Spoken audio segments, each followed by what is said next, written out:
G'day everyone, Dane here from Clarkey's Rugby League column with Clarkey Reacts for the 8th of September. We've got 10 bits of news here to cover today.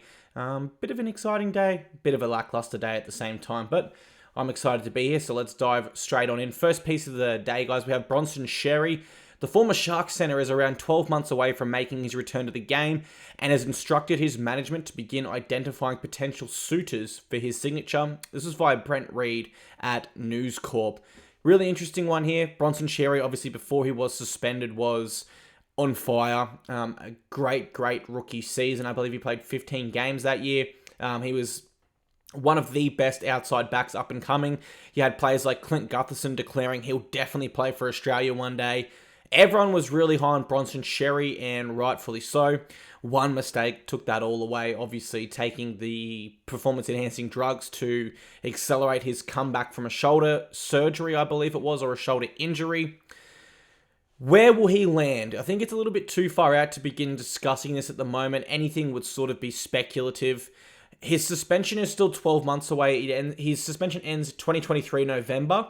But you can begin training with clubs 2 months prior to your suspension finishing per WADA guidelines, which is the World Anti-Doping Agency.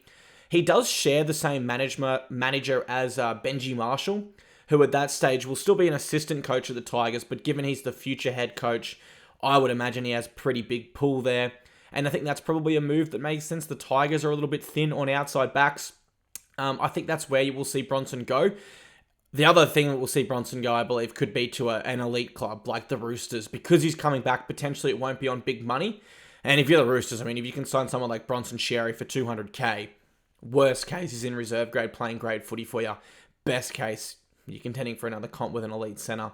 So Bronson Xerri, looking to get back into the game. Still 12 months away. We won't see him until season 2024. But he'll still be very young and he can still have a fantastic career in the NRL. So if you're writing this guy off just yet, it's a bit too early.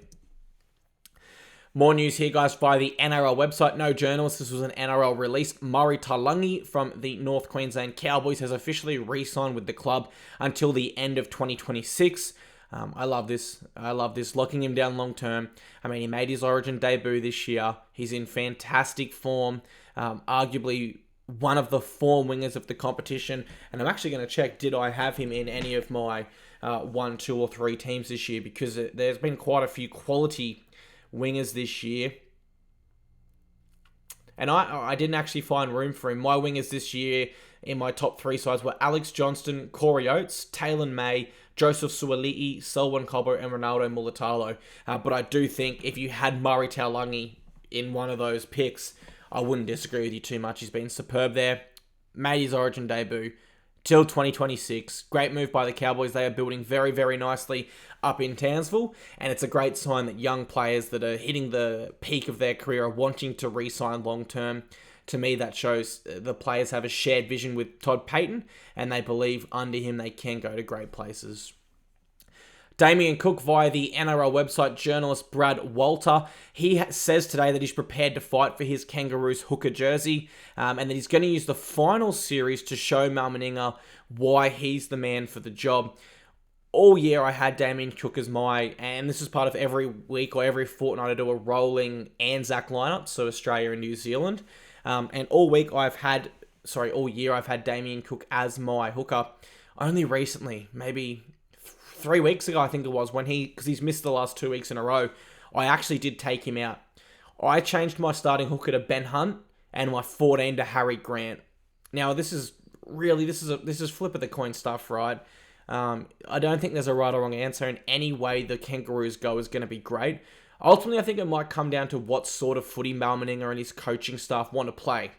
If they want a hooker that's rock solid in the middle and delivers fantastic service and allows Cameron Munster and Nathan Cleary or Daly Cherry Evans, other key members of the spine, to really take over a game, Damien Cook's your guy. If you want a proven 1-2 punch with plenty of spark around the ruck and scoots aplenty, we saw in Origin. The best combo for that is Ben Hunt and Harry Grant. If you want a crafty hooker that's always getting out of dummy half and getting forwards over the advantage line to get faster play the balls, then that's Api Coruscant. So there's multitude of options here. A while ago, Mal Meninga did say he will only take away 2 hookers for the Australian squad.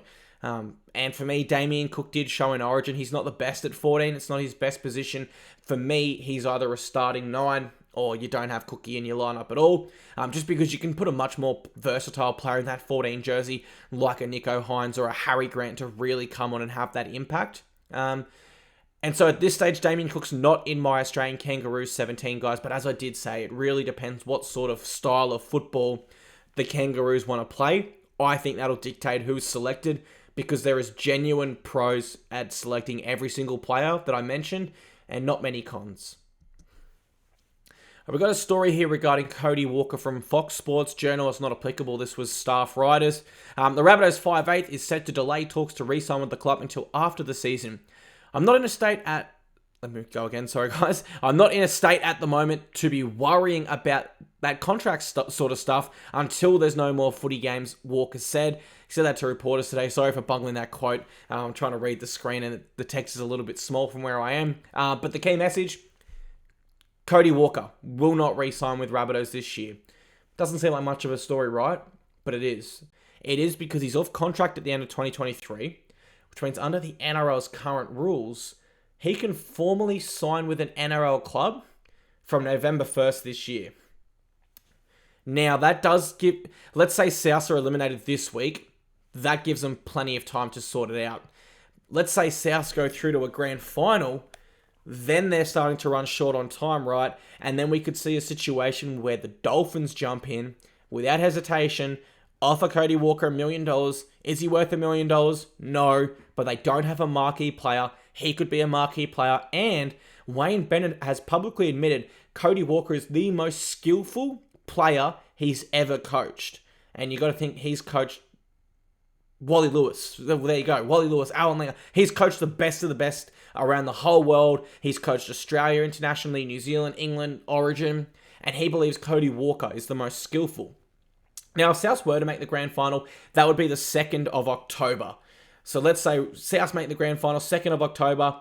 Cody probably doesn't want to talk for 2 or 3 weeks. He probably just wants to party and have a great time. So that brings us to around the 17th of October. There's a 2-week period Rabbitohs would have essentially to lock it down with him. 2 weeks is all they'd have. And so whilst, if I was the Rabbitohs, it would definitely be preferable to lock him in now. Maybe putting this to the wayside, we'll see him fully focused on his best footy, which is undoubtedly what the Rabbitohs need to progress further in this competition. With all that said and done, my opinion is Rabbitohs will be knocked out this week. They'll have 2 months to negotiate with Cody. And I think we'll see Cody Walker re-sign with Latrell Mitchell and Damien Cook at the Rabbitohs for the next, I'd say, 2 to 3 years. Story here from Fox Sports, journalist Marks St. John. Matthew Timoko, I believe it would be pronounced Timoko. The Raiders centre has reportedly re-signed with the club until the end of 2025. Great stuff here for Raiders. I mean, he was already locked in until 2024. Adding an extra year on it, I assume maybe 2023, 2024, there's some upgrades there for him. Makes sense. Can't see why this is a bad move for anyone. Fantastic player. And the Kiwis are actually short centres, guys. The last time I did my Kiwis lineup, I don't have it available here, but my centres were Murata Niokore and maybe Charles Nickel Klukstar. And Peter Hiku, sorry. Outside of those two, obviously Remus Smith is a great option, but unavailable this year. And then you'd also have someone like CNK potentially making himself available in the future because it's likely Joseph Manu will remain at fullback. So Matthew Tumoko could be a few injuries away from making an international debut. I think we might even see him in the Kiwis World Cup squad, especially if he has a great final series. So great work by the Raiders locking him in for an extra year. Not too much to talk about there though. All right, Paul Gallen via News Corp. Jamie Pandaram was the journalist here. The NRL legend is predicting a somber week for Queenslanders. He says the Sharks will defeat the Cowboys in finals week 1, and he'll back that up with dual knockouts over Justin Hodges and Ben Hannett. Excited for this card. I love boxing. I love UFC even more. Some of you guys do know, some of you don't. I actually probably like the UFC a little bit more than I like the NRL, but I guess I've just been around NRL longer, and I have a platform for NRL, whereas UFC, it's not really a big sport in Australia, so that's definitely more of a hobby. I do have Clarkey Sports column, which you can see the logo there, Every now and then I'm uploading content to that on Instagram, but it is sporadic just because I'm pretty pressed for time. But yeah, Paul Gallen is predicting a somber week. I do think the Sharkies will beat the Cowboys. I could see that happening, particularly at Shark Park. The stats definitely lean towards a Shark victory, but I would be cautious if I was the Sharks, because someone like Chad Townsend is going to come fired up against his former club and could have a very, very strong performance there for the Cowboys. This is the biggest 50-50 game of the round for me. Could go either way. I think Sharkies will just get it done. Regarding the boxing, though, I do believe he'll defeat Justin Hodges and Ben Hannett by TKO. I don't see him flat out knocking either one of them out. It'll be more of a flurry of strikes. The referee will wave it off, or we'll see them go to the canvas, concussed, maybe get up, wobbly on their feet, and then the referee will call it. I don't think we're going to see a flat-out knockout where they're literally hitting the deck unconscious. Not that it really matters in terms of boxing. A TKO is a KO. And ultimately, I am going to these fights via No Limit, which I'm really excited for. The boys are going to fly me up. The Rose Brothers, that is, put me in a hotel and put me in some nice seats there. It would be great because I'll get to see my brother and my dad again, who I don't get to see too often. So massive shout out to No Limit. I'm actually hoping to become an official media partner of their brand moving forward in the future. I've been having talks with them, which is really exciting for me, for Australian boxing, having extra, I guess, footy fans like you guys also seeing boxing content. But yeah, I think Justin Hodges and Ben Hannett are going down. Gallen will win both of those fights. I am a Queenslander, loud and proud, but Gallen's boxing CV talks for itself. Justin Hodges and Ben Hannett, they did fight in each other's last fights. It wasn't all that competitive. It wasn't really anything to rave home about. It was a lot of hugging, a lot of stop and start boxing. And I just think Gallen is past the point in his career where he's a footy player doing boxing. He now has wins over former kickboxing champions in Mark Hunt, who's also competed for UFC gold, and a former boxing world champion in Lucas Brown. So Gallen, I got to back both of his predictions there. Kevin Walters, News Corp, Peter Buddell. Kevin Walters' management have made their case for his future at the club. The club was at rock bottom when he took the reins. In a matter of 18 months, Kevy has turned the Broncos into a competitive unit on and off the field. And that's 100% true. 100% I back that take from his management. What Kevin Walters has done with the Broncos and where he's taken them in such a short period of time is genuinely unreal. To go from wooden spooners in a few seasons ago, I think they were 15th the next year, to 9th. But if you look at it purely from the 2022 season, it was a failure. It was a failure because they were in the top 4. It went so badly when it was going so well. It imploded, it exploded, whatever you want to say. But if we look at the bigger picture of what Kevin Walters has done since he's been at the club, in my opinion, you must re-sign him. Further to that, I don't think anyone loves the Broncos as much as Kevin Walters or has as much passion for the Broncos as much as Kevin Walters, and I don't see a better replacement for him currently at the moment. So if I was the Broncos, I think Kevin Walters is contracted until the end of 2023. I don't imagine too many other clubs would be lining up to sign him as it currently stands. So if I was the Broncos, I'd probably lock him until 2024, maybe even longer.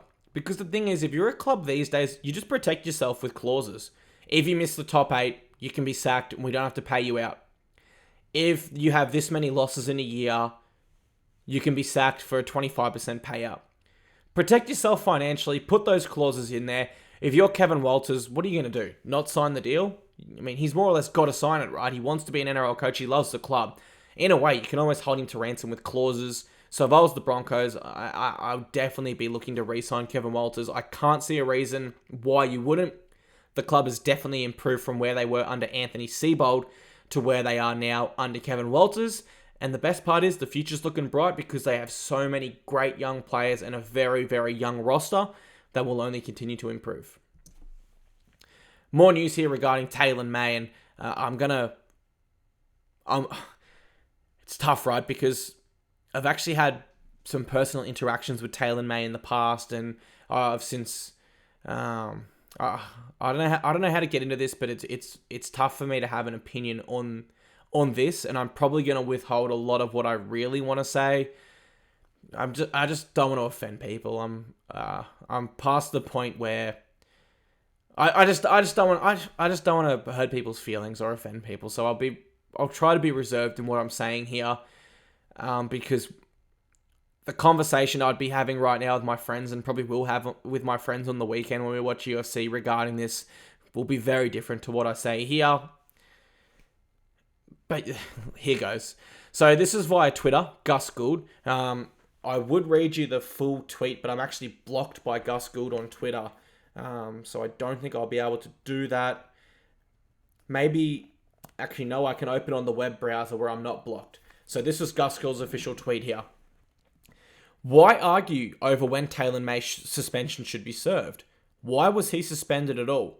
No conviction recorded by the court, $1,000 fine, hardly a serious matter. Video clearly shows he diffused the situation before it escalated. Why football's always wrong?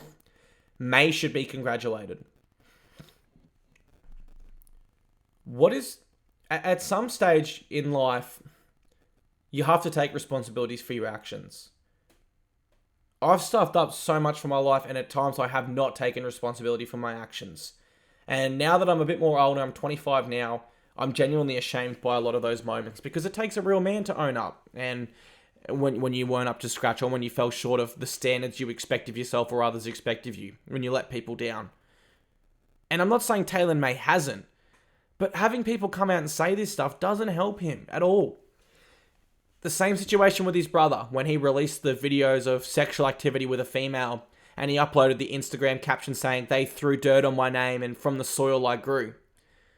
Why are we saying in this situation and that situation they're the victim? They're not the victim. The victim in this situation was the kid that was pulled down from behind and sprained his neck. Not a serious injury, but...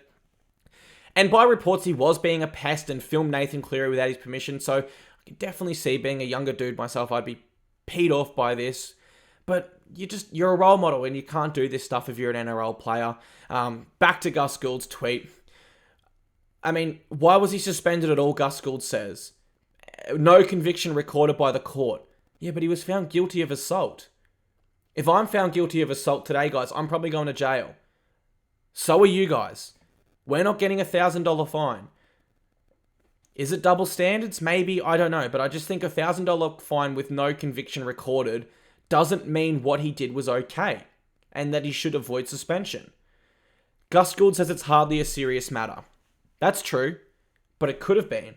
Okay, in the same way that if I'm speeding 30 kilometers over the speed limit tonight and a police officer pulls me over and says, "You were speeding, I'm going to fine you," and I say, "Oh, but it wasn't a serious matter, no one got hurt." What, the cop's just going to go, "Oh, yeah, actually, good call, mate. Get going, get going." No, because the fact is you did something that was illegal when you assaulted someone, and there is a serious danger that comes with that. Let's say he pulls the guy down and he hits his back of the head hard on the concrete and suffers a brain injury. That's why we don't assault people. That's why it's illegal to assault people. And so for Gus Gould to see that footage and say it's hardly a serious matter, I think it is a serious matter. I think everyone has the right to not be assaulted, and if you are going to assault someone, you should be punished in some form. In this case, Taylor May undoubtedly is being punished additionally, or double, you could say, because he's an NRL player. But that's because there's standards, and you guys are sort of role models in that job. So the part that really gets me about this tweet, though, is where he says, "Video clearly shows he diffused the situation."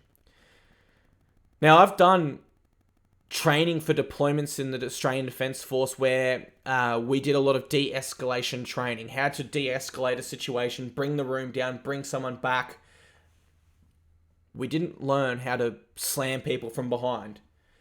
And, I mean, the judge himself, the magistrate, I can't remember his name, said the act was reprehensible and cowardly.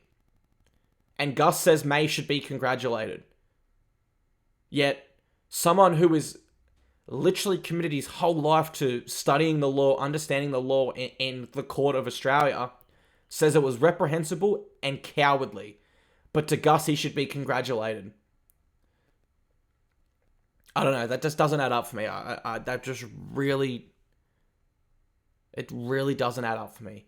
I understand when Gus says why football is always wrong. That is true. There are a lot of instances where it's just, oh, he's an NRL player, he's at fault. And, you can also argue if you're these guys, you don't sign up to be a role model, you sign up to be a footy player. Being a role model wasn't in the contract, and that's fair too. So there are definitely some mitigating or some other sides of the coin to consider. Two sides of the coin to consider, guys. There's that side that I just said. The other side for me is you should not be congratulated because it was illegal, regardless of how you feel about it, regardless if the guy was being a pest. It was illegal, so you should not be congratulated. And it was not de-escalating the situation, in my opinion, as I've done de-escalation training, and that's not really how it's done at all. You don't get physical when you de-escalate a situation, ever. That rises the tensions. It doesn't de-escalate. I guess I've said all I can say there, guys. It's a crazy, crazy situation. And unfortunately, we've got more on it. But not yet. We've got one more story before we get to that. We've got a story here from Dean Ritchie from News Corp. The West Tigers have reportedly opened preliminary negotiations to re-sign Luke Brooks past his current deal. I absolutely hate this. I absolutely hate this for Luke Brooks and for the West Tigers. From a West Tigers perspective, you have not played finals football since 2011, with Luke Brooks as your halfback for the majority of that time. He has the longest games ever played by an NRL player without finals. So I just don't think it makes sense by the Tigers to be re-signing him. I would be committing my time, energy, and resources to Adam Dewey and Jackson Hastings, and having that as my halves pairing, without a doubt in my mind. Well, I don't like it from Luke Brooks' perspective. I understand there's big money there at the Tigers that he probably won't get at another club, and that's probably why he wants this deal, but read the room. I'm on a lot of NRL fans' group pages on Facebook. Tigers fans literally hate Luke Brooks. They literally meme him after games, say how much they hate him, say how much they wish he wasn't at the club. And I just feel sorry for Luke Brooks that he's not even on social media anymore because of this. Because of how fans treat him, whether, you agree he's in form, out of form, whatever it might be. This just doesn't work for either party. For the Tigers, you've had no success under Luke Brooks. And Luke Brooks, why do you want to play for fans that literally hate you and meme you after every single game?